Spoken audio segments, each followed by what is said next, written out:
Week 14 is here. The Print Factory is back and live on the Run Pure Sports YouTube channel. We got Big T 44 DFS in the house on Twitter.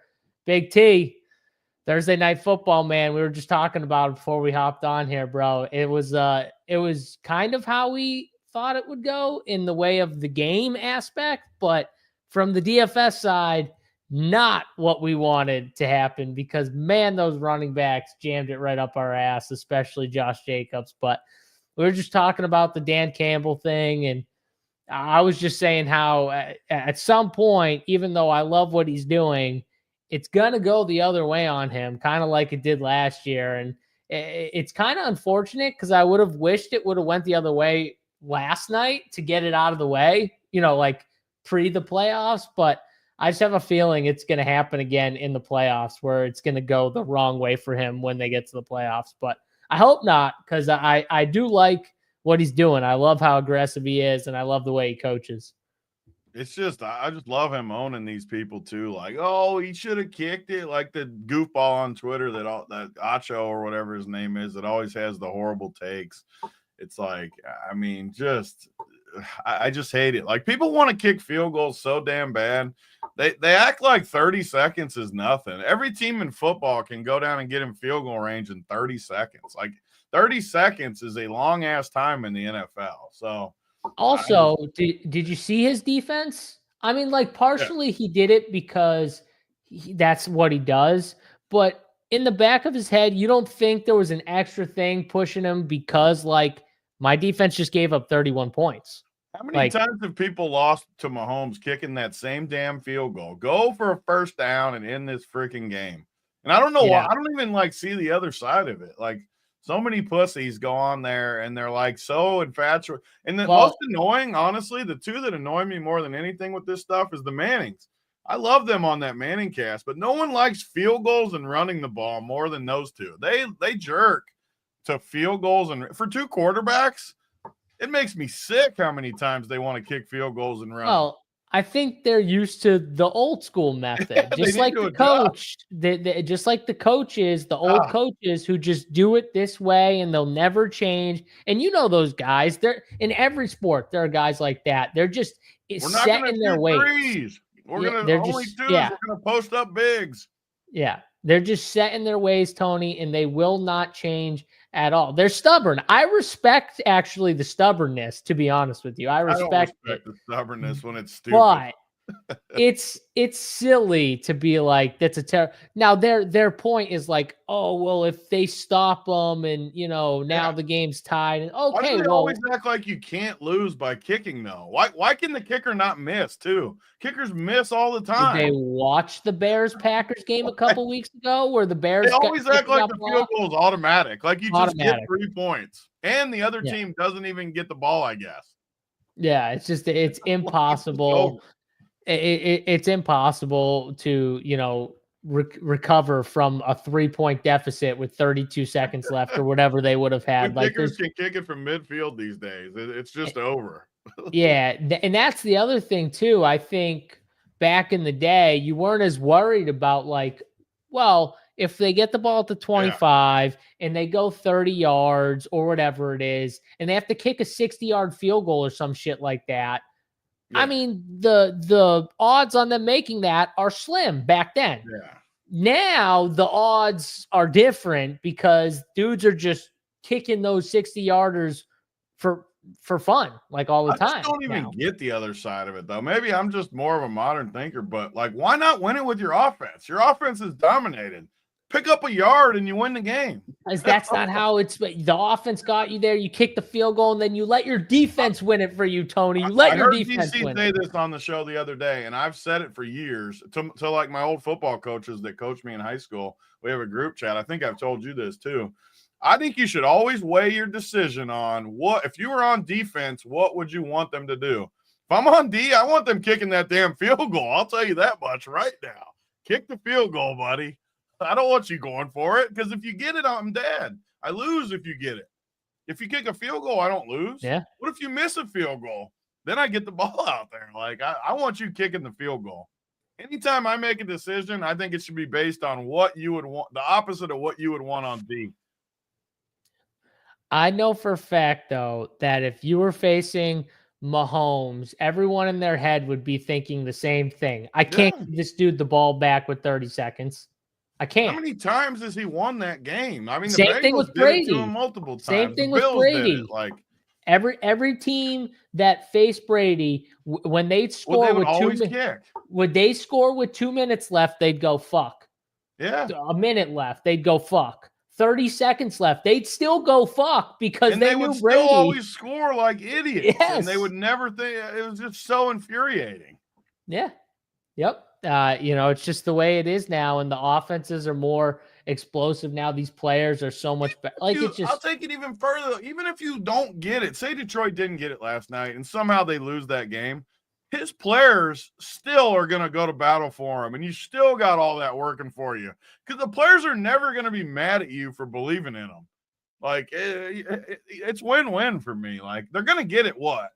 85% of the time, 85. I mean, at least probably 1 yard with a team like that, they're going to get it. So, yeah, I would say their offense. How many F-bombs was it, Uncle T? What did he get? About 10 of them in there already? Well, I said fuck every time I used Brady, and so I was at least 3 or 4 there because I said that at least. How the over hit already? Then that wasn't the over.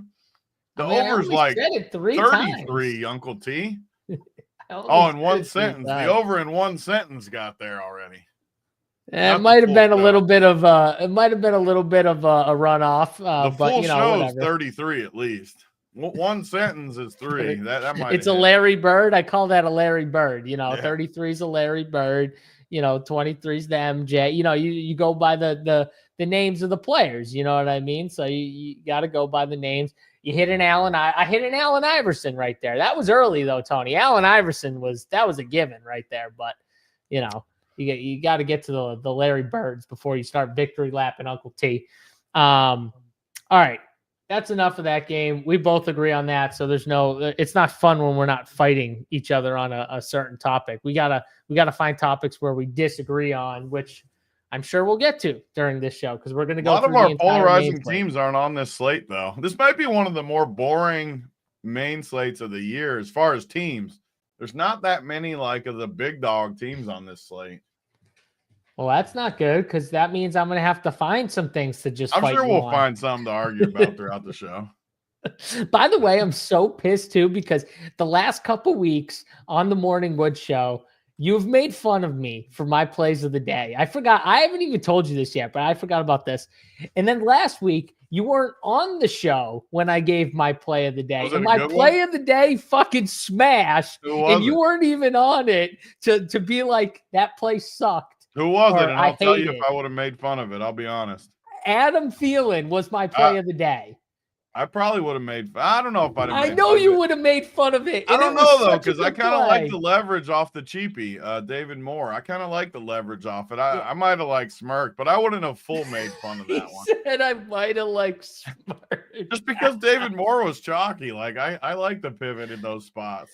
I was so mad. I thought about it after, and I was just like, this is bullshit. Tony makes fun of me every time I give a play of the day, and then he's not here, and I give a play of the day, and it's smash. Tight end, or you usually give some just. Hey, he was he was 3 to 5% owned. What do you want? I mean, that was a good play. Yeah, I mean, and then you were whining in the text about him. You were like, "Oh, he should have got this," and you were whining. I had him for 2 touchdowns at 30-something to 1 or whatever it was. And then he house ball right after it, though. No, but I don't even know if you know this. I bet all of his props, every single prop I could find. You don't think I realized you would do that when it's your play of the day? I've known you for how long? Yeah, I believe you bet all of them. Hashtag DK partner. They let me bet up to 90 yards. I was looking for that 100. I couldn't find it, but 90 yards was 11 to 1 or something, or 12 to 1. To search? I did not use the gambling. I should have used the gambling though. But I'm a hashtag DK partner, so I roll with DK. I found a secret loophole in there or something. Maybe I would have. If I wasn't a hashtag DK partner, I would use the gambling. That's for sure. Yeah. But hashtag DK partner, you got to do what you got to do.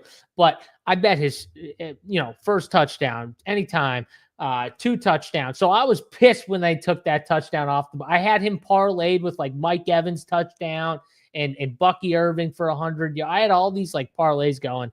So I was so mad when they took that. Grayson that was by the way, too. He was right away. He was like, that's incomplete. He was taunting you. Oh, that was the worst touchdown takeoff I've ever seen in the NFL in a long. Worst you've ever seen? I mean, the dude got his knee, his elbow, both feet down, grabbed the ball. I don't know. Like the old Calvin Johnson, Terrell Owens. I was gonna say since Calvin Johnson, not the worst I've ever seen, but since Calvin Johnson. Do you remember the Calvin Johnson one where he caught it in the back of the end zone? He went to celebrate and dropped it, and they called it incomplete. Yeah. No, hits were bad, but that was awful. Like, what do you want the dude to do? You want him to do like a fucking snow angel, touch his chest with the ball. He's got to hold the ball though while he's doing it. Yeah, hold the ball and then do a snow angel with or something like that. Like, get his chest to touch. I was like, this is bullshit. I mean, fix the catch rule. Like, I don't understand why it's so hard either, Tony. Like, 2 feet down. Okay, 2 feet down. You got to get 2 feet down. A knee and elbow, does that count? Like, if a knee and an elbow fucking hit, it should be over. Like, the thing that makes it more complicated is the stupid rule. They got to hold it through the ground and stuff. It's like, it makes it so much more complicated. Oh, catch, like the process of the catch. Yeah, catch it, take 2 steps, and dive, and then it'll come loose. Why can't when your knee or elbow hit the ground, you just be dead? Yeah.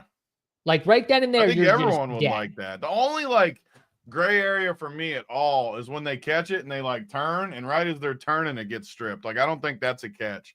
That's not a catch though, because that's when they got to make a move or whatever, and have that third step down too. I like that part because it's kind of clear if they make a move or not. In my opinion, it's pretty instantaneous. Like they swipe down on it. So even though he caught it, but I'm talking touchdown. Like you're in the back of the end zone, you catch a ball, your knee hits the ground. Why can't it just be dead? We all want points anyways. What's wrong, NFL, with just letting us have points? He has it. Yeah. It is like Calvin Johnson when he caught the ball and dropped those ones were the worst. They were. He had even the defense so many. Couldn't believe they called it incomplete on those ones. It's like he had so many of those too. It was insane how many of those he had where he caught it and then like you said didn't complete the process. Which what's the this process? Is the one that we had earlier in the year. The dude bounced twice on his 1 foot and it wasn't a catch. How can hopping twice not be 2 feet is what I want to know. Oh, because you got to hit each foot. Is that what they were saying? I don't know. And then someone on Twitter being a smartass is like, so if they one hop down the entire field, it's not a catch? How's that not a catch? Yeah, because they said you got to hit both feet. Honestly, Tony, I've been watching football my whole life. It's almost impossible to get one twice, but it happened. I don't know if I've ever seen that until that point. Yeah, I don't think I have either. That I can think of in my head. Once it leaves the ground, you should be able to double tap it. Yeah. I mean, why can't it just be simple, though? If your foot hits twice or 2 feet, just equal go to the damn college rule and make it even easier. 1 foot. Just 1 foot down. Do you know let how people have catches. Dude, do you know how easy it would be for these guys to score? Just having more offense, though. No, I love it. I would love it too. I'm just saying, you know how easy them not having to drag both feet would be. I mean, statistics would go insanely up. Touchdown numbers would go crazy up. Where they would push them out and they'd be in just because they said they would fall in. Theoretically, they would be in. Yes. Yeah, I know what you're talking about. Drove out of bounds. Yeah. I total referee discretion. I'm with you though. Whatever, fix the rules where we can just get more offense. It's fine. In your hands and you got it. I hate it too when they catch it and they switch hands and it's a tiniest bobble ever and they're but he still has it. He still has literally he's got it. Yeah. Those are the ones I think I hate the most. And I think they're so used to just doing that. It's just so it's secondhand nature. They're not just even a want bobble either at full speed. It's you have to go super slow-mo and you see the slightest little bobble out of their hand. Yeah, they need to fix the catch rule because they still can't define it clear enough for us to like make it make sense. They also need to fix letting receivers just literally two-hand shove guys going full speed, aka Amon-Ra St. fucking Brown. Dude goes full speed 10 yards, and then was it Nix he shoved? I forget who the corner was. Literally just two-hand shoves them for that catch, Tony, which if he doesn't do that, because he was not giving us anything before that. But if he doesn't do that, Tony, the Lions are in big. We're not even talking about what happened to the Lions, where Dan Campbell was in the position to go for it like he did. Like we're talking about a field goal and the Packers being able to get the ball back with time to go down and like score, like real time to go down and score too. So that was a huge play, and I just don't know how that's not called. Like it's clear and visible. He shoved them. They going never full call speed. it on the offense ever. The only thing they ever call is that pick play. They always call now. The pick play that's got to be one of those things they like were focusing on. You know how they like focus on random shit every year? They call that every time. Like the offensive linemen jumping off sides. Remember they called that how many times in that Chiefs game, that one They game? still keep calling it on the damn Chiefs. The Chiefs can't figure it out. I mean, not as much as that first game, but every game I've watched, they've had one or two. Yeah, I've seen more of like those offensive. It's the dudes off the line. Like it's the dudes off the line. I've seen it called too a ton this year, where they're just calling those like you never used to see those calls, and now they're just calling them all the time. I kind of like that actually because it like gives them. They need to be on the line, or it gives them an unfair advantage protecting that pocket. Yeah. No, I like it. Called it either. It's just funny how they pick out one thing that they're seeing, and they're like, "That dude is ass cheeks." It is the same guy every time for the Chiefs. Is it the left tackle? No, the right tackle. It's the left one. It's that left. I think I'm pretty sure because it's always on the left side. I thought it was the right tackle. Maybe I'm wrong. The left tackle is Cheeks, though. The left tackle's the dude that Patrick Mahomes was like, get off the fucking field. Like he was pissed at last game because he sucked. He was so bad, that left tackle. But all right, let's get to these games here. We got winners to pick.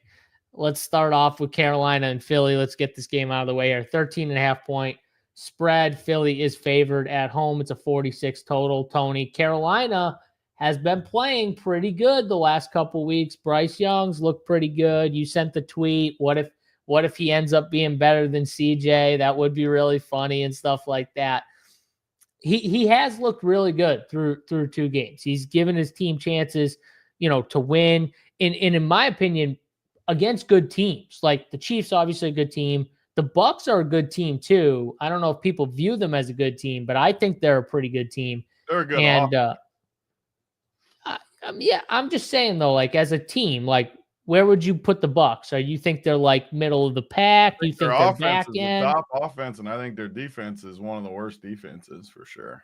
Okay, but I'm not asking you that. I'm asking you as a team. You got ball them up, buddy. Middle of the pack, yeah. All right, so I would say that's a solid team in NFL. I think Tampa's a solid team. I'd say they're a solid team. Yeah, so I would probably have them like a little higher than you. I think they're like probably 12 or 13. I think they're top 12. I put them 12. I think 12 definitely middle of the pack. Yeah, so that's fair right there. So I call that a solid team. Like 12 teams. We see 12 teams go to the playoffs, more than 12. So that's a solid team in the NFL. And I definitely think they're good enough to make it to the playoffs. Like I think they could be a playoff team. It wouldn't shock me if they get in and win that division. But for the Carolina Panthers, now they get the team that I'm kind of starting to view the Eagles. And I know we've been Eagles haters a lot of years on the show, but my God, their defense looks so good. And Saquon and the offensive line's playing so good. This might be the best team in the NFC, Tony. Like, I know the Lions have the top record. I'm a big Packers guy. I really like that division and everything like that. But, man, the Eagles just might have something that both those teams don't have, which is just a juggernaut of a defense to go along with maybe the best player in football right now, Saquon Barkley. Yeah, it's the wagon, and I've been on it for about a month now. They made me more money last week against all these Baltimore donkeys. All the Hundies were coming in on Venmo from all the tough Baltimore fans in the chat. think I made them on this show last week, if I remember right. But I mean, Philly's the best team. They are the best team. They're the most well-rounded. Them and Detroit are clearly the two best teams for me overall. I don't really even think it's close in the AFC. I don't like Buffalo or Kansas City near as much as Philly and Detroit. I think they're complete. Philly's complete, and these other teams aren't as complete. Philly didn't even play good, and they beat Baltimore, which should be scary to other people. And it was on the road too, right? It was in Baltimore, right? It had to be. Yeah. Yep. I mean, so that it was. I mean, that should be scary to people because they didn't even play good, and Devontae didn't play either, right? I don't think he didn't play, right? No, and I would even take it a step further, Tony. I don't think Jalen Hurts has played that great this season. Well, I don't think he is that great, though. But I'm just saying, though. Yeah. I'm just saying, though, like, he's had some up and down. Like, he's had some really good seasons, some tough seasons. Yeah. Like, I think you just said the reason why Kansas City will still probably end up winning because Hurts and Goff still suck. But their teams are just so good that it doesn't necessarily matter at all times. But I don't like Jalen Hurts as a quarterback. Their team's just so well-rounded. Now Goddard's hurt again, though. All these injuries do hurt where they lose guys. Devontae's been out. Goddard's missed some time. AJ missed time early. But they're just so good up front that it just makes a huge difference. And Carolina's looked a lot better, but man, this spot's a tough spot for Carolina. I mean, they have played well. Bryce Young's played well. It's actually good to see too, because you had to feel bad for the guy. It wasn't his fault that CJ was as good as he was, and Carolina was as big of a dumpster fire as they were. So I'm rooting for him, honestly. I want him to do good. He got an unfair shake, and a lot of these guys do, like Brady said, where they don't give these guys long enough. Like, they're still rookies. Guys didn't used to play. Peyton Manning sucked as a rookie. Lots of these guys sucked as rookies. So we can't give up on them that quick. After 3, 4, 5 years, then we can give up on guys and know that they suck because you've seen it. But I don't know. I think Carolina gets killed here. I think you could, like, go to some of these guys, but the prices just aren't any good. I mean, Thielen's already up in the 5Ks. Chuba's in the 6Ks. You're not playing Bryce Young against Philly on the road, so you're not going to any of those guys. Philly, I mean, Saquon, I'm surprised how little he's owned. And one thing I've done the last few weeks in DFS is started to hit these running back plays, and it's treated me better. I've had a good couple weeks in a row. But Saquon and Kamara are going to be two of the guys up top this week, and they're both just in nut spots. So it's tough for me not to play Saquon. I'll be honest. I see him crushing in this spot. Yeah, I agree with you. I think it's just a really bad spot for Bryce Young coming off 2 solid weeks. I think it's a fade spot for him, and I do think the Eagles roll, probably win like 35-13 here. So, yeah, I'm with you. It's Eagles all the way. From a DFS perspective, I'll actually be kind of stunned if Saquon isn't like higher owned by the he's a guy that if you're telling me he's low owned right now, I feel like by the time we hit Sunday, the ownership will just keep creeping up a little bit because this is just the absolute nut spot. So I don't get why you would. Something with because I'm looking all around too, and it's like 15% everywhere. So maybe it's that Kamara's 8K and he's definitely going to be more popular. Is there what it is, Tony? You know what it is? I'll tell you what it is. Isaac Guerrero value, no Jordan Mason, no CMC, and then we just got news, no Breece Hall. And the Jets are on the slate, right? Yep. So that puts Braylon Allen. He's probably only cheap. 5K.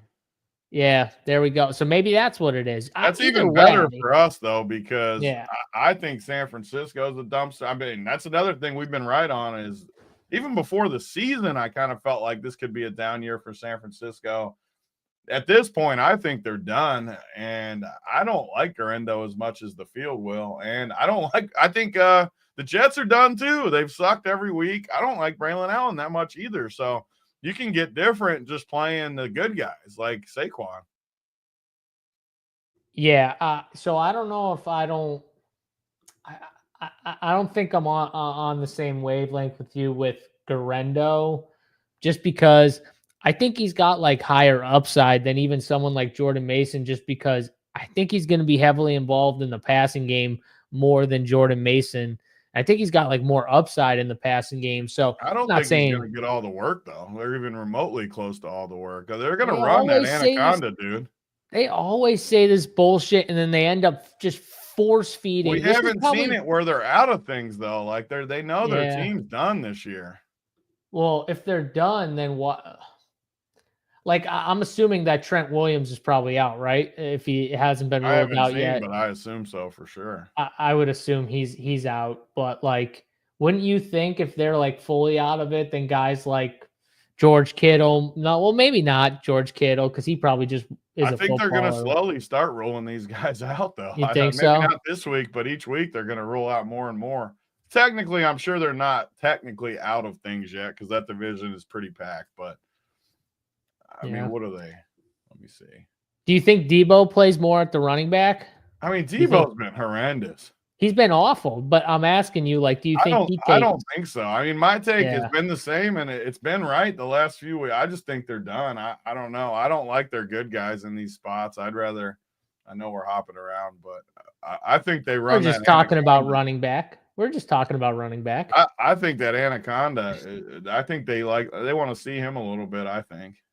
Is he a Bondaconda? Whatever his name is, They picked Anaconda. him up off waivers. He's always been talented. I think. I don't know. Garendo's fine. Don't get me wrong. Like I'm not saying like you can't play him. I just think he'll be more I don't think he has as much upside as other people will think. I think he gets you like 13 points or something. You just reminded me. I needed to. I have one dynasty league that I'm still in. God help me, and I should just pick him up right now. Just to have someone like that. Never know what can happen. I could see him like week 17, week 18 being the guy too. Like easily. So easily. That's a good little stash if you're playing in like the dynasty stuff. But all right, Raiders and Buccaneers. We were just talking about the Bucs. Now they get the Raiders at home. Tony, 6.5 point spread for the Bucs. Now I will say the Raiders just played the Chiefs tough. They've been playing tough. They're a team that you would think would kind of quit, but they really haven't to this point. So, and I know you like to talk about this with some of these bad teams, down the stretch. And I know you like to fade a lot of those teams. Is this a team that you're going to be fading, or is this a team that you think will keep fighting? These are the spots I love to go against them. So last Friday, Black Friday, they play the Chiefs in a game that was the only football game that day, the only NFL game. Maybe there was a college, I can't remember. But the only NFL game, all the spotlight on them versus Mahomes, division rivalry. To me, that's like their Super Bowl for the year where they want to step up for that. This week they come in Tampa, fun little vacation spot. I mean, are they really going to show up again? I think this is a great Tampa spot. My only worry, though, with Tampa, our boy Bucky just seems so banged up. Every game he leaves, he comes back in. He's hobbling all around. And he crushes. He's looked amazing the last few weeks since we've been on him. That's felt good. But, man, if he doesn't play, I just think Rachaad White kind of sucks. He's more of like a gadget guy but Bucky's just a solid running back. Rashaad's more like a pass catching. I've never liked Rachaad White that much. He's just, I don't know. I don't see it near as much if Bucky's out. But if Bucky's in, I think this is just easy peasy victory. Like easy. Because I agree with you. I think Tampa's a solid team. Outside of the top, what? What did I do at the stand? The top 3 or 4 teams, I think. I definitely think Green Bay's better than them. I mean, the top 3-4 teams are clearly better to me, but I think they're 5th, 6th range in the NFC. And I like their players. I think they're good. So I like Baker. I like how he's playing. Love Bucky. I don't love their defense, but against the Raiders, I'm only worried about Brock Bowers. I mean, whatever. I mean, he's the man, but I'm not worried about these other guys. I think they're going to start giving this McCormick more carries. Last week he looked good. He was a good play in that showdown. I think he's good. Right now, it's got Madison questionable, Abdullah. I think it's just McCormick, though, honestly. The team's done. Why would they not want to run a younger guy? These are where my takes start coming in late in the year. And I feel like this is when I'm better late in the year because it takes like this. But just putting my coach hat on, I don't see why you would play Madison or Abdullah over McCormick. You got to see what you got.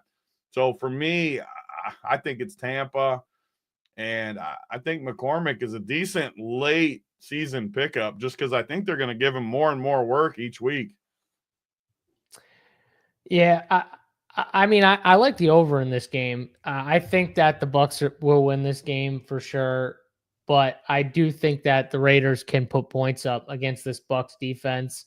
They kind of have guys like just Brock Bowers is coming into his own. Jacoby Myers looked really good last week, and I think this is an offense that they can still move the football against a team like the Bucs. So, I think they're very live, but in a sense that I think they're live to like compete and hang in with the Bucs, but not probably win. So I think my favorite play here is the over. I mean, just talking like flowchart numbers. I mean, the Bucs D is one of the worst. It's bad. For sure. Yeah, it's bad, and it's a D to attack. It's a defense that you want to attack with guys. It's one of the only defenses. Actually, it's the only defense on my whole sheet that is top 10 bad in all 4 categories. They're the only team in football that in all 4. That. I believe that. All 4. That's crazy because like some of the other bad defenses, like who's an example? Like Indianapolis, they're decent against receiver. Cincinnati's decent against running back. They get just crushed by everything else. The only team on the whole sheet is Tampa. So you're right. I think the Raiders might be sneaky. And the good part about the Raiders, too, everything goes through those 2 guys, Bowers and Jacoby. Dude, everything. So you get so much volume. And then really, okay, if you wanted to take it a step further, like, okay, they've got like one other receiver. Like Trey Tucker could catch a bomb. Yeah. You know what I mean? Like, that's what he could do. And then, yeah, they've got a running back if you think it's McCormick. But, like, most of it all goes through those 2 guys. So those are, like, the best offenses that you can. And then the Bucs are kind of similar in that aspect. Like if Bucky's playing, my only worry with Bucky here is this was the first game in the NFL his entire career, and I don't think it's a coincidence that he gets a little banged up. He got 25 carries. He got 28 total touches. That's a lot of touches for a team that generally was dispersing the carries and the running back touches pretty evenly split amongst 2 to 3 guys almost every week. He didn't even get all the work in college, for the record, too. Like he was more of a split time guy in college. So them doing that, him coming off with a hip injury, which you could tell when he was walking off the field, he was in pain. Like he was in pain. He said the next day or 2 days later, he felt much better and stuff. But once you take a hit on that thing, the first time you fall, Tony, you're going to feel it if it's sore. So it'll be interesting to see how many touches even if he's active, like I think this is what happens though. I think he's active. But I think they go a lot easier on him from the touch standpoint, even if he is active. So that either means Rachaad White's getting a lot more work or Sean Tucker and Rachaad White. Like Sean Tucker really didn't play as much last game. They went from playing those 3 guys to mainly playing Rachaad White and Bucky Irving the entire game. So do they go back to 3 RBs, Tony? Or do they go Rashad heavy and give Bucky kind of Rashad's workload, which is like much less? That's because if they go Rashad heavy, he's a good play. I don't see it the same way, honestly. Like I see it if Bucky's in there, I think they've just have transitioned to him.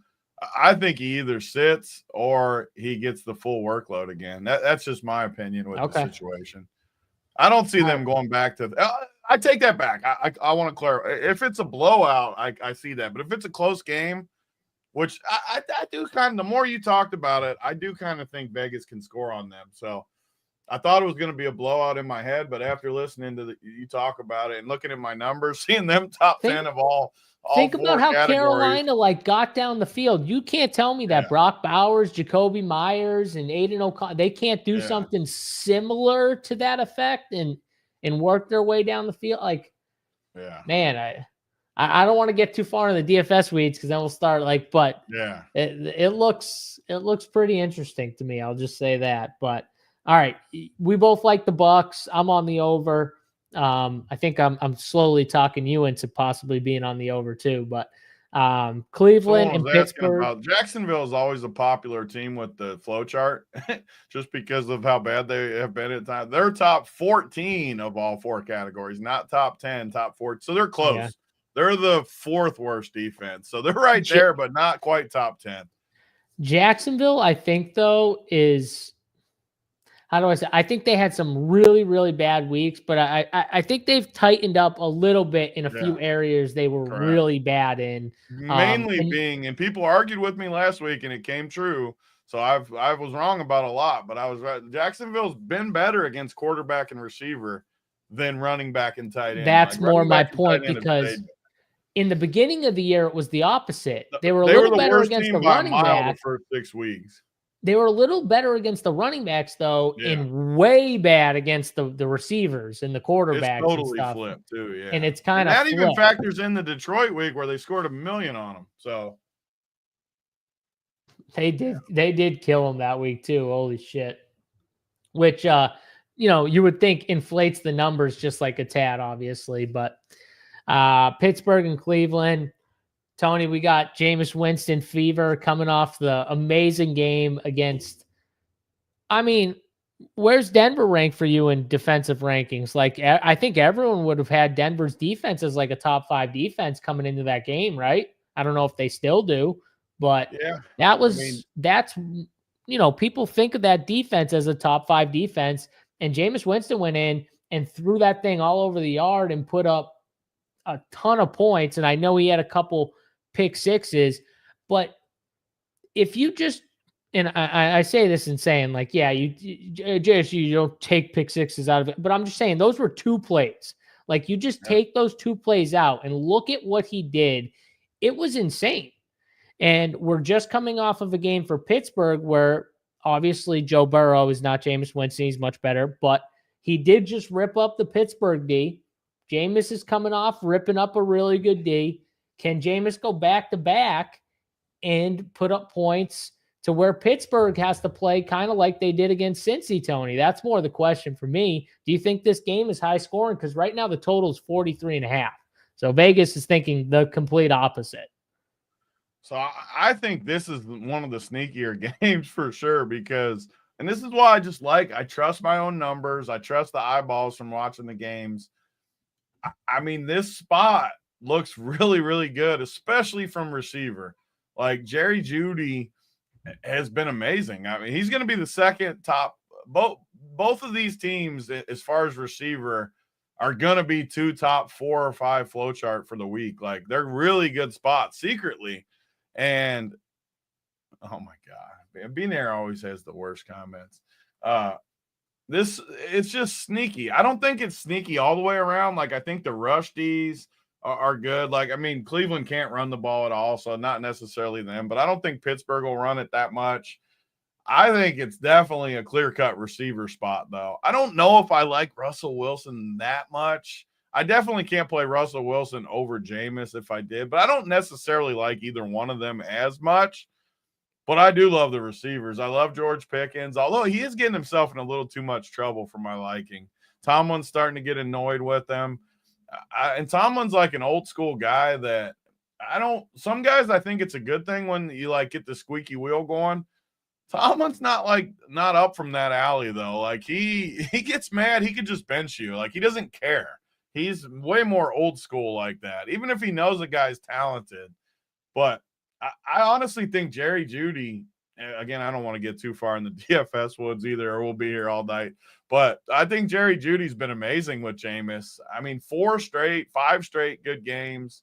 I think he's one of the sneakiest plays of the week. As far as the game, though, I have to like Pittsburgh. I just have to. I have to. This was the snow game where Pittsburgh was crying, or Pickens was saying how much better they are. It's still a big game for Pittsburgh. I think they get right. So just talking pure numbers, and in I like that game, over Tony, and Pitt. We didn't think there was going to be points in that game. And that game almost went over this total of 43.5. And I mean, again, the over is easy. I think the over is real easy here. Is the weather going to be bad there? What's the weather? In this time of year, I just always assume it's going to be at the very least cold and windy a little bit in a place like Pittsburgh. It can't be that good. I mean, it's freezing in Cincinnati. Yeah, looking like some wind, like 15 mile an hour winds and 45. That's not bad, actually, honestly.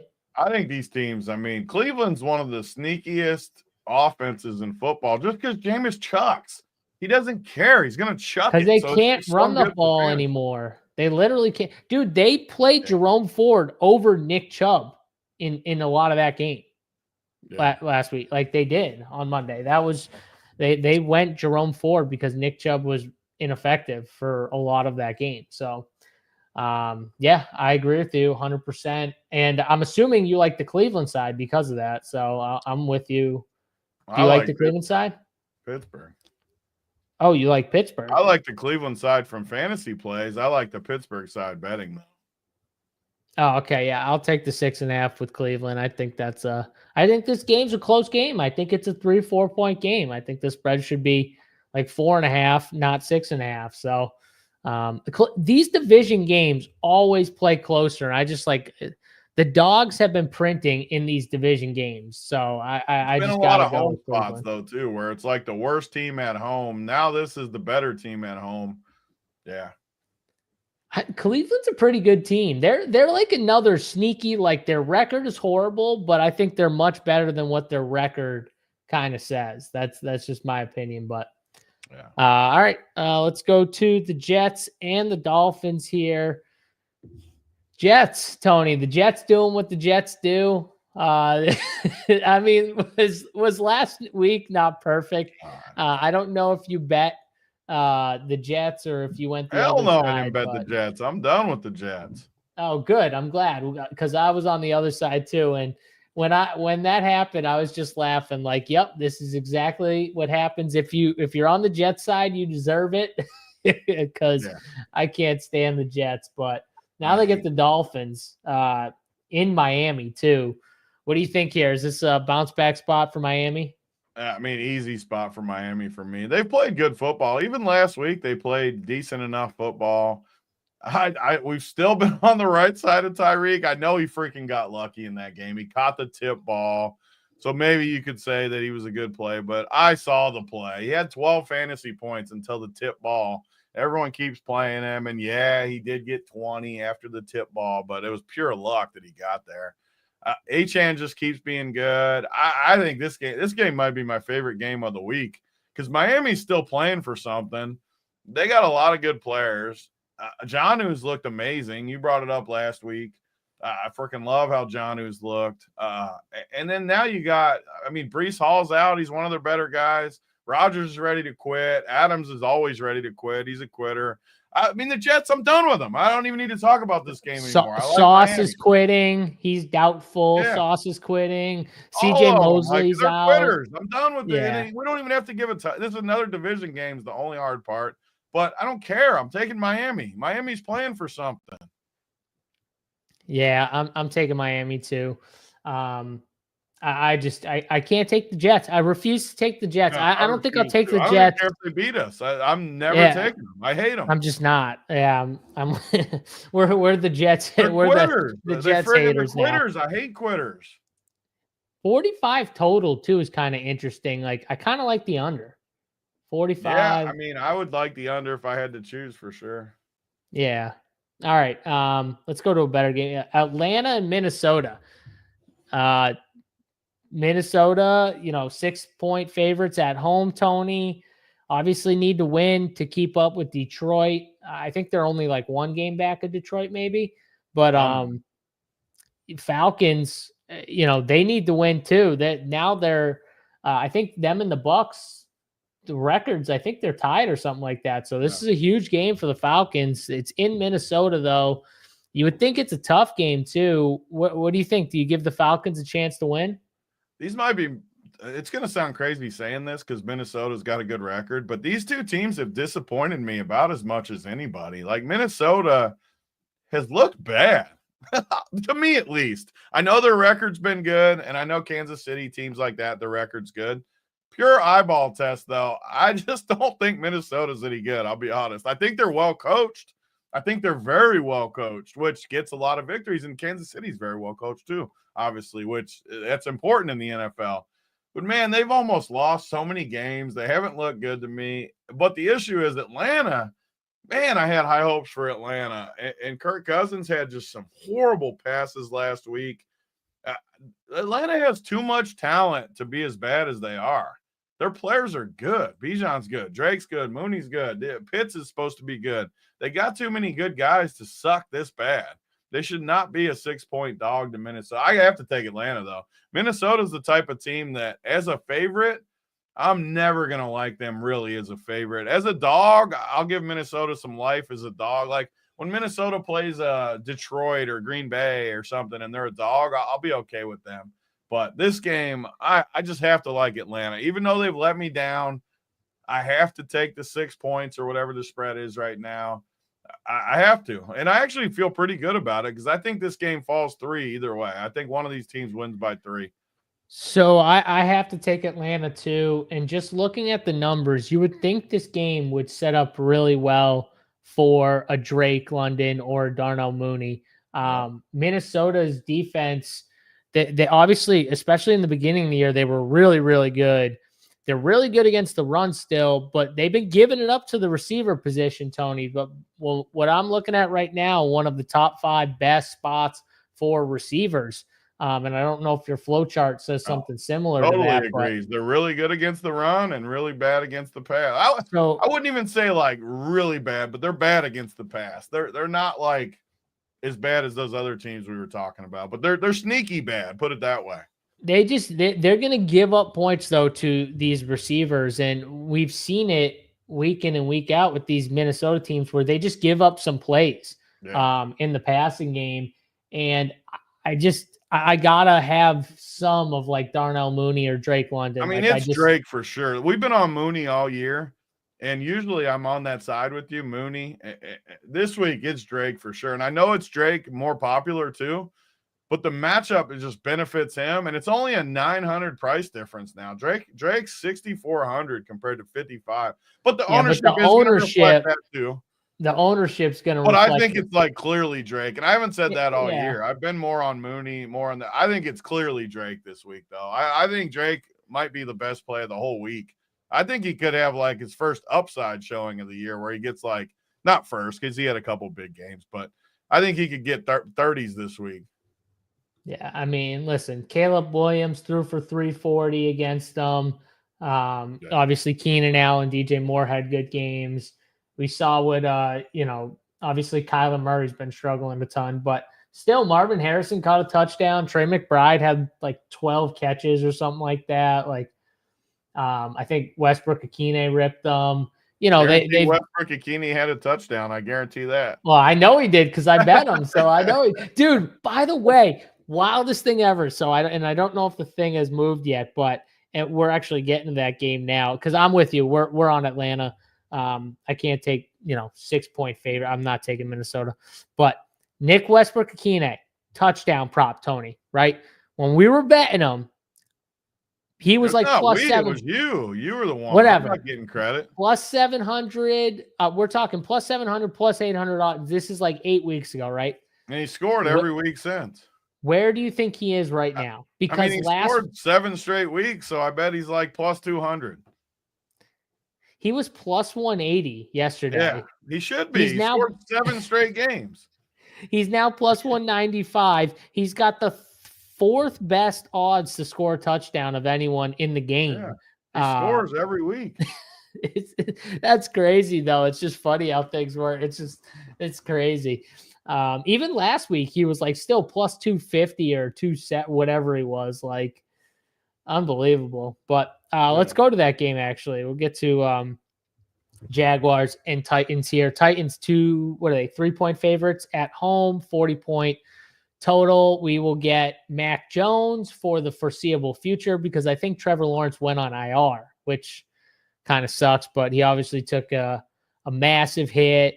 The dude, Alshire, got suspended for 3. What do you think of the suspension, Tony? You think it was warranted? 3 games? I'm fully on and I'm not one to be soft either. I'm definitely on team not soft. That was a bullshit hit, though. I'm firmly on he should have been suspended for that. He went in and cracked the shit out of that dude. And on purpose. He didn't need to do that. And I'm totally impartial. I have no rooting interest, and I'm usually on the other side of it. When Mahomes slides late and gets cracked, I'm usually okay with it. This was a cheap shot. And he went in and cracked the shit out of that dude. I think 3 games is definitely fair to me. That was a bullshit hit. I thought 3 games was very fair, and I did like how they didn't throw out Evan Ingram for being the first one to run over. Don't throw anyone out that comes and hits that dude because that was bullshit. Yeah, but Evan Ingram was the first one that ran over to him and like shoved him to the ground and shit. And he didn't throw a punch, but he like I don't even care what he did. He shouldn't have got tossed because that was bullshit. But I'm saying, like, I'm surprised they didn't throw him out because he was the first one that ran over. And like, so I credit to the NFL for not throwing him out because they normally would. I mean, that was one of the cheat. And then to make it even worse, the Jacksonville's coach like gives credit, doesn't like try to push blame. And then the Houston coach comes in and acts like it wasn't even bad. And I know he's supposed to defend his players a little bit, but come on, man. Like, he was saying that because he can't have any contact with this player, the player can't have any contact with the organization for 3 weeks. How can we help, the player, and how can we help him through it? Because it's going to be a tough time and stuff like that. Yeah. It's like, no, when you get suspended, you're supposed to go home and think about what you did. Like, you're not supposed to give and you can get plenty of help away from the football team. Go figure out your anger issue. Yeah, ever been suspended from anywhere? Like, bro, you go home and your parents like get up to your fucking room. That could have really hurt. And I never say you probably never heard me say this in anything. I don't think I haven't. That could have really hurt freaking Lawrence. That was, I mean, he cracked him. Well, and the whole point, feet first like that, and the dude hits you. That's way worse than going in like that. Like, I get anything else. I get the tiptoeing out of bounds bullshit. Like, if I was any coach, if I was any coach, and I said to them before the game, hey, listen, this quarterback does this. If he does it and you hit him and it's a flag, I'm going to go fucking give you a high five and say good job. But to hit someone who is clearly giving themselves up, saying I'm defenseless, like I'm done, that was a plays over. 100%. Yeah. He was trying to take him out. And that's why a big fight came from it, because it was a cheap shot. That's exactly why. Yeah. If not, you would want to get in a fight this time of year? No. They're just getting their guys back. They want to go. They want to get the season over with, is what Jacksonville wants to do. But trust me, though, bad that they didn't even have a choice but to fight.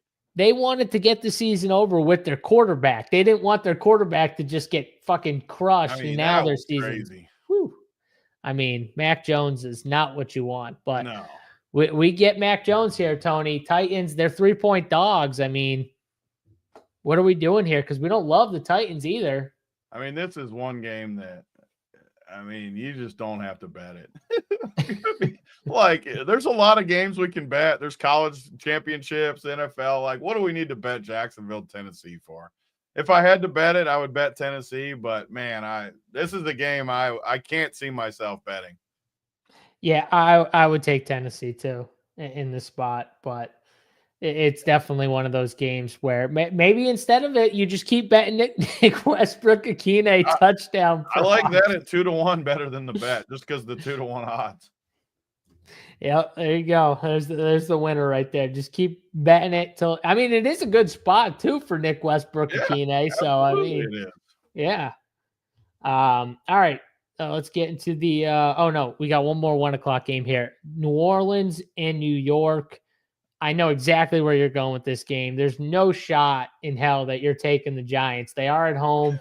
But Benair, sorry, your Giants are dead. They're done. Stick a fork in them. They're 5-point underdogs at home. It's a 41 total.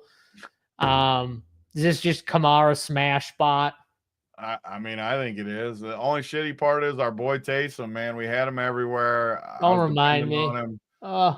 So sick, but just taking my feelings for that out of it, you just get like the most clear-cut Kamara spot you could possibly have.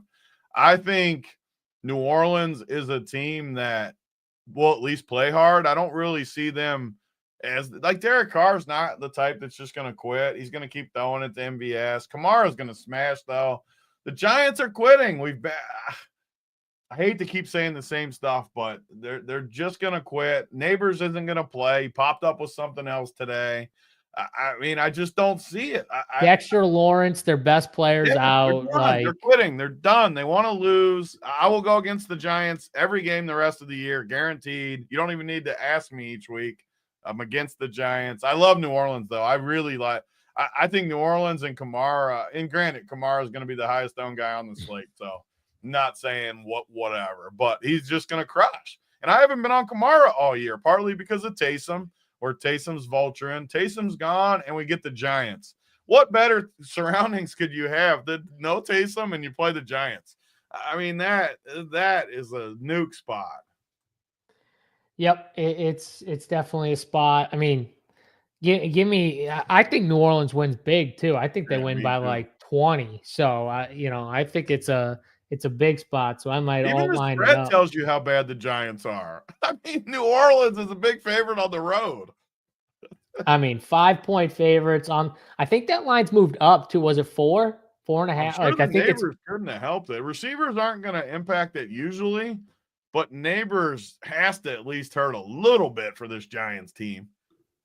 I mean, you would think it's got to. What'd you think of Drew Lock? Was it exactly it was how better I thought than it would Tommy. go? He'd make some decent plays, and then most of the plays will be horrendous. Like he's like a Jameis Winston light version. Like he's going to make some good plays, but the problem is his bad plays are just going to kill you. That's what I think too. Yeah. Like he made some great runs last week, but man, his throws were just so bad.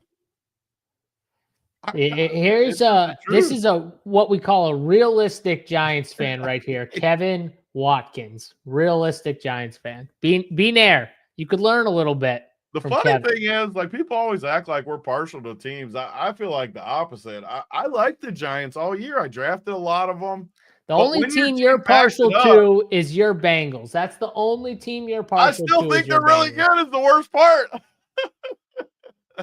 I know you do. The two highest projected receivers this week are Bengals. I mean, our defense is just so freaking bad. We don't get the Bengals on the main slate. It's actually a really good showdown game. It's a great showdown. Neither team's got a defense. And we got that 5.5-point line too in Dallas, by the way. You see that 5.5-point line? We got that. I mean, that game feels easy to me too. But I mean, you don't have to talk about that game, Tony. This is the first matchup though that the Bengals haven't played like a tough team. Look at their losses. Besides New England, every loss is against at least a good team. Let's see. I still can't believe the New England game. That was week 1 though. Besides that one, they don't have a bad loss. No, I mean, I wouldn't say that Giants game was a good game, but they did win. They won. Yeah, they won. Beat the Raiders.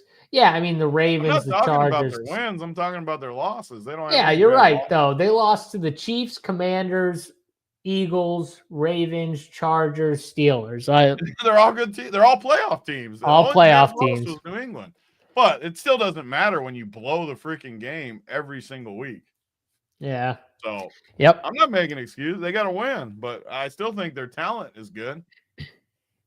They got to win. I agree with you. All right, we're both on the Saints, though, for that game. Let's go to Seattle and Arizona. Tony, we saw this game a couple weeks ago, and ODB owned us in this game. I thought we were going to win it, too. It looked good early, and then it spiraled really fast on us with our squad.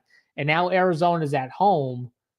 So are we going against our squad? Because going into the season, these were two of the teams we were like highest on compared to the field and their odds and everything like that. Seattle and Arizona, I think they're really close teams too. I don't think like one is way better than the other. I think they're very close teams, but what do you think here? Yeah, I agree with you. These teams are very, very similar. And the spread, honestly, when I thought it would be like 3 just because it was at home, it's 2.5. I kind of like Seattle. I just feel better about what they're doing right now. And we've been high on Arizona, but Kyler's looked really bad to me. I just think Seattle might be a better team right now. I trust them more, but I do agree with you that I think this is a very even game. I think this is another 3-point type game that I am not like going all in on a game like this. So I like Seattle. I probably like the over too, just because I feel like if it was in Seattle, bad weather, maybe under, but I think these teams can move the ball on each other. Arizona's defense is good, but I like how Seattle matches up with them. Hear that? I just heard like one little someone yelling. I don't know. Big T's about to go dad. This is what happens when you just let kids running around your house all friggin' day. They're outside probably running in the snow. It's probably like 10 degrees outside. They're outside with no coats on, probably running the house, yelling, whatever. It's fine. But I'll talk about this game while Big T's coming back from yelling at his kids. Seattle and Arizona, it moved to 3 actually just now on DK Sportsbook. It was 2.5, and then all of a sudden it's moved to 3. And at 3, I'll probably take Seattle as well. But I think it's a very close game, and I like the over. I agree with Tony 100% on the over, and this 44.5 just seems low for these two teams. And I think Trey McBride is he's going to smash again. Like, I think he's just someone that we can consistently go to for volume. His volume's just insane. And one of these games, he's going to get in the box twice. Like, it's going to happen at some point where he's just going to have that volume game, but he's also going to get in the end zone multiple times. We haven't seen it yet this year. He should have had two touchdowns in the game he scored the touchdown in. But it's going to happen at some point, and maybe it's this time. It's more just Kyler. Kyler he's friggin' terrible right now, and it's killing their upside from scoring. Did you go yell at your kids? No, it wasn't even like that. So Grayson fell down the stairs and started yelling at himself. He fell, and I heard him like trip into the gate thing and then he's like, Grayson, what are you doing? Like talking to himself. And then I went out there. I'm like, what are you doing, dude? He's like, I was so mad because I was loud on your show. I said, yeah, you were louder yelling at yourself than the fall. Yo, I'm not even going to laugh because that's something that I would totally do is fall down the stairs and then yell at myself. Like, what are you so mad at himself? Fucking idiot. I'm like, dude, it's all right. You fell. It's an accident. That's what happens, though, when you're going a little too fast. He was probably trying to, get to where he was going a little too fast. He like hit the gate, too, that blocks the dog. I'm not gonna lie, bro. I've fallen down the stairs like so many times. I've fallen down the stairs plenty of times too, and you know it right after it happens too. Once your foot goes, you just know it's. But you're just like, please don't be too bad. You got your stairs are like padded though. I'm pretty sure, right? They're like feel good though when you go down. No, but my parents they were like wood. Like it was so like when you fell down the stairs, you were going down and it hurt. Every single step hurt really bad. So. I kind of do let them do whatever they want. I'm not the most strict parent in the world. Oh, definitely. Those kids run around. They do. I will say though, it's a little more like that. You give them some freedom. It's good for kids to get a little freedom going. So, but once there's sound or yelling or something breaks, that's when you know Big T's like, I'm getting up. Like this is. Because I couldn't believe what even happened. It was I was wondering if you could hear it. He was screaming at himself. I did hear it. I wasn't gonna like point to right it, but I did hear it. Right when you stopped too, I was like, does he want me to like say I heard it? Like I don't know what he wants me to do. Oh man. Oh, Grayson. Well, I'm glad Grayson's okay. Arizona and Seattle, Tony. Anything else? I agree with you. The I line think it's actually an even game. the line actually just moved to 3 on DK. By the way, so that was lit because I pulled it up on DK, so that just happened, and I definitely like Seattle at 3 with the extra half. But it's not like a big conviction for me. I think this is an even game. Yep. All right, let's get to the Bears and the 49ers. Bears, Caleb Williams. I don't want to say he's looked a ton better because the first half of that Thanksgiving game, he was terrible. The second half, he was a lot better. I think he's one of those quarterbacks that we just can't judge for the rest of this. We can't, like, he's got to have another like full year before we can see like what's going on. And I think that happens too much where we judge these young guys prematurely and we make assumptions on them, and they haven't gotten enough reps. And he's just inconsistent, Tony. That's what I see from Caleb Williams, because when I watch him, no bias, because before the season, I didn't like him. And, I wasn't a huge fan, but I was like, I'd be fine if he proved me wrong. Like it's fine, whatever. Give him time to see what he's got. And when I watch him, I see good play, bad play, bad play, bad play, good play, bad play. Like I just see him go through. He'll have a bunch of bad plays in a row, and then he'll make a few amazing plays, and you're like, oh, okay, like that looked really good. Like, where's that? Like, show me more of that, because you could be really good if you could do this for like, 3/4 of a game, even literally like 3/4 of a game. Jordan Love does it for like a half and somehow almost wins games. So if Jordan Love can play good for a half and win football games in the NFL, then I think Caleb Williams could do the same thing. And he's got a 49ers team that, you said it, they're like wrapping it up. Like it's almost closing time, So are they officially done? This game's at home. They just got embarrassed by the Bills. I don't think they're officially done yet. I think they're going to be officially done soon. But that embarrassing game against the Bills where they just got run over, I have to think they put up a little fight against the Bears here. They definitely got whooped, but I love the Bears in this spot. Even the spreads are starting to adjust to San Francisco being done. I just don't see it. I mean, they lost both running backs. You got time to prepare for Garendo now. All the other times he's come in, it's been a little sneaky, where he's faster than McCaffrey and he's faster than Mason. Those guys are more powerful, but Garendo's got speed. Now, when you got time, though, to prepare a little bit, I think the Chicago defense is pretty good. I love the Bears in this spot. I love them outright. I think they win. And honestly, I like the good part about Chicago is you can play Caleb with, like we saw last week, with two of these receivers. They're all cheap. It matches up nicely, and I think they score points on San Francisco. So I think Chicago's a team on the rise. Caleb's looking better, and I think San Francisco's a team on the fall. Anytime it's like that, it's just an easy bet for me. I love games like this where I think teams are going in the opposite direction. And it's in San Francisco, so you get the gift of an underdog price. I love the Bears.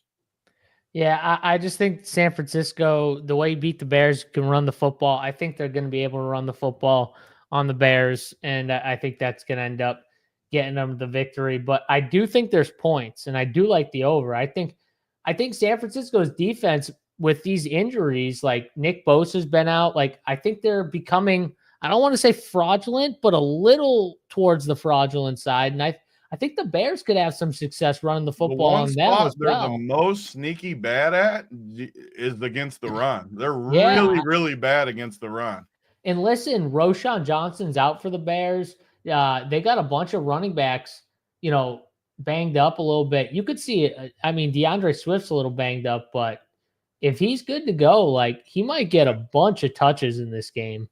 And he's literally the same price as Garendo, right? Almost the same price, Close. Slightly more. But I freaking he's going to get ownership. He's not going to be unowned, but I love Swift in this spot. Yeah, as long as he plays. If he somehow doesn't play, it changes a lot because Then you got like Travis Homer, who he's more of a gadget type guy. He's not a power. I like Swift. Swift can run between the tackles. Yeah, or like if somehow these defensive players for the 49ers like played. Like if Nick Bosa, but yeah, I don't if see they it played, either. it would make a difference for sure. It would definitely make it. Did you see that? Who's their linebacker? What's his name? For the 49ers. If you told me, I would know. Fred Warner. Yeah. Did you see something about? He said he's been playing this whole season with like a little fracture. He's got a fracture in his ankle or some shit like that, or his foot or whatever. Like, what a savage! That's crazy. Like, that's what I'm talking about right there. That man is a beast. Yep. Yeah, I'm playing with a little fracture in my ankle. It's fine. Like, whatever. Okay, dude. He is a grown man for sure. So I can definitely believe it. All right, game of the week here. Bills. I know you think it's the Bengals and the Cowboys, but it's not. Bills and Rams. Game of the week. Fantasy game of the week, I think, is the Bengals. Yeah, maybe. I don't know about the game 60. Of the week, though. Yeah, we could see 60 in that game, but Bills and Rams, 49.5 total, 3.5 point spread. This game is in LA, so we unfortunately won't get, which, by the way, I don't even know your take on this, but I love snow games. Big fan of snow games. I love it, and I also think it's stupid, but I love it watching it. I love watching snow games. You could think it's stupid all you want. 100%, that's fine with me. But it is so fun to watch. I love watching it too. I agree with you. It's so fun to watch. When guys can't cut at all, it's all straight lines. Dude, how funny was it when they kept showing the friggin' defensive lineman fall on his face like 100 just legs give out? Was it Collinsworth? I can't remember who. Yeah. I think it was Collinsworth. Dude, they just kept showing that clip and he just kept talking about how you got to keep your feet under you or something like that, or this can happen. And he just kept showing the guy falling like over and over. I was like, if I was that guy, I'd be so pissed watching that back, like being like, what and you're out there cold in the snow. Yeah, freezing. You're like, you know how hard it is. But Bills have been one of the best teams in the AFC, Tony, beat the Chiefs. Rams, I think the Rams are an underrated team, a solid team. Can they give the Bills issues here in LA? I mean, I think this is another easy game. Some of these games just feel so easy to me, and this is another one. I think they played opening week. Was it opening week last year? Bills, you talking opening week, because I was in. That was when the baseball final was in Chicago, and Buffalo was opening week. It was Monday night. Buffalo won 31-10 in LA. I mean, everyone that's watched this show knows I just don't think the Rams are any good. They haven't shown me anything I love their receivers, but I don't love anything else about them. I think the Bills are legit, and I love how the Bills match up with the Rams. It's Bills all day for me here. I am definitely all systems go on Bills. By the way, Ray Davis, I know James Cook is amazing, but Ray Davis looks so good too when he gets actual carries. Like, that's got to be a dream spot for running backs, though, where you can cut through that hole, and if you get through the first line, you're just gone. Or you're running for 15, people can't cut. It's got to be a dream. Once you get that full head of steam, and you get through that first like opening hole, maybe, yeah. But it's not until you get through that. But I'll just keep saying it. Ray Davis looked so good. I know James Cook had the big play, but I thought Ray Davis, like maneuvering through the snow and the blocks and stuff like that, he was very patient for like a rookie. You thought he looked so good because you got your little touchdown bad. No, I thought he looked good because he looked good. Every bet I win, I think they look good. I'm like, man, Ray Davis looked good out there. I would have said, oh man, Ty Johnson. Oh wait, never mind. He didn't look. He didn't look that great out there. Never mind. So. All right, I'll be against you here. This will be the one always game like the Rams for sure. One of our biggest things we disagreed. You always like the Rams, and I always hate the Rams. Like you think Matt Stafford's like Joe Namath. Like you love that guy. Did I ever tell you the story about how he was my fantasy winning quarterback back in the day? First time I ever. also heard that was the best play on Thanksgiving when Brady had 9 touchdowns. I've heard it He all. still was. He still was the greatest play ever. It's bullshit. It didn't even get to happen either. It's the worst thing ever. Criminal.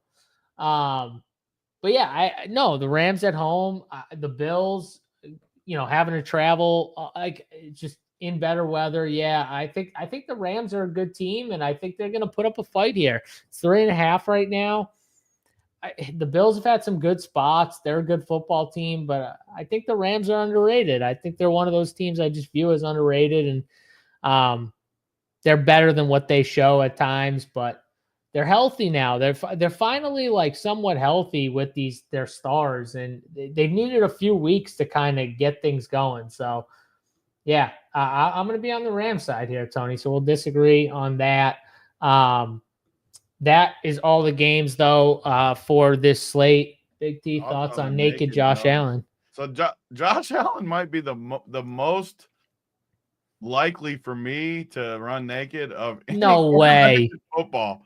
No way. I hate his receivers. What do you mean? I hate his receivers. You hate running quarterbacks naked. That's literally why I clarified by saying most likely of any quarterback, just because I don't even know who I'd play with him. I guess Tupac. I don't know. I love Josh Allen in this spot too, so it's a legitimate question for me this week because I think Josh Allen is in just a great and they get Keon Coleman back probably, so they get even healthier at the receiver position on top of it. Yeah, I think you could play him naked. I do. Big T likes him naked. He just said it. Josh just gave the A-OK. I can't believe that. I will say, though, it is a good spot for Josh Allen. Definitely a good spot for fantasy. So, and I would definitely play him with nobody. I would literally just play Josh Allen. The more guys they get back, too, the more it's tough to pick because they got so many guys. And he is just going to spread the football around no matter what. I don't care what you want or anything like that. Like, he's going to spread the football around. And then really what you want is for him to run. Like the dream scenario is for him to receive and rush a touchdown. Oh, wait, that happened last week. Like that's the dream scenario right there for a naked quarterback. Bullshit, by the way, that play is a pass and a catch. Like that's bro. Bullshit. How did that play not get blown dead? I don't know how. When Cooper caught it, how is it not blown dead? It should be a pass from Amari. Who caught it? Amari. Who caught it? Yeah. It should be a pass from Amari then. Like, you can't have both. But it's not, though, because it's backwards, right? It's not. Yeah, but I don't understand how because Josh Allen didn't throw it to him. It's like when I throw you a toss. It helped me, too, because I had him, but. It's like when I throw you a toss, though, if you're a running back and I throw you a toss as a quarterback, I don't get the passing touchdown because I tossed the ball to you. He got the passing touchdown, though. He got it to himself, though, right? He didn't. Yeah. I don't understand how he could get both, though, on the same play. That's what I don't get. That's another thing. I've never seen him. I don't think I've ever seen that in football. I've never seen it either. The only way I could see it happening, and it's probably happened like this, where they throw it and it gets deflected off a lineman and then they catch it and score. That to me is a pass and a catch because he did throw it to himself, but yeah. Yeah, I don't know. I agree with Lycan in the chat. That's exactly what I was saying. Like, once it goes to Cooper, I know it's a backwards pitch, but I still just feel like Cooper should get that. So you know that play when Travis Kelce catches it and then the guy comes around and Mahomes is going to get that touchdown. So you think Travis Kelce should get that touchdown? I do, even though it's backwards. That makes sense, I guess. Mahomes didn't throw it to that guy. Right. I don't. Quarterbacks get all the goods, which is fine. They should. Yeah. But, yeah. That's what they get. I mean, it helped me. I had Josh Allen captain everywhere, so it was good for me. But I still thought it was kind of bullshit. It was bullshit. Cool play, though. The team should do that stuff more. The problem with those plays is they're just kind of hard to like script up. You know what I mean? Where you're just like, yeah, this is what we're gonna do. Like catch it, and then we're gonna toss it back. They definitely got it scripted in somehow. The Chiefs definitely. Everyone they just run all knows the weirdest shit. I think everyone just knows when Kelsey has the ball, like, be ready. Like, Kelsey's the only one. Like, no one else can do this shit but Kelsey. But, like, when Kelsey has the ball, just be ready. Like, run near him and be ready. All right. That's going to do it here. We got NBA Hoops show coming up at 6 p.m. Eastern time. If you're a member at Run Pure Sports, you can check that show out. RPS15 is the promo code, 15% off your first monthly or weekly payment. Get over, check the site out. All the content, hoops, NFL, college. We'll have college basketball, college football, the whole thing. Today, tomorrow, we got not bowl games, right? Conference championships today and tomorrow. So I don't know if there'll be big contests for that stuff, but I know the betting will be live. Big T, you got a favorite college bet for the people before we get out of here? I haven't looked super close yet at the games, but we do got. Let me look at the things real quick. We got a pretty good prize pool for a Friday night. Three championship games tonight, $20K to first, and then tomorrow 6 games championship. There's a 555 tomorrow, $50K to first. That's a good prize pool. Yeah, I don't have any winners yet, but I will put them in the Discord tomorrow. I've been putting a bunch more in there lately. And it's going to be good games, though. And we got MMA back tomorrow. I think there's only, 2 more MMA cards this year. Oh, we got a big card, 14 fights. Well, hopefully still 14. I know someone missed weight. What time does it start this week? I think Big Pooh Bear missed weight. Pooh. Hopefully that fight still goes. But, yeah, I think he missed. I think he missed by like 4 pounds, too. Oh, that's not good. So, yeah, it's not good, but starts at 6. MMA show will be at 11 a.m. Eastern time tomorrow. Big card.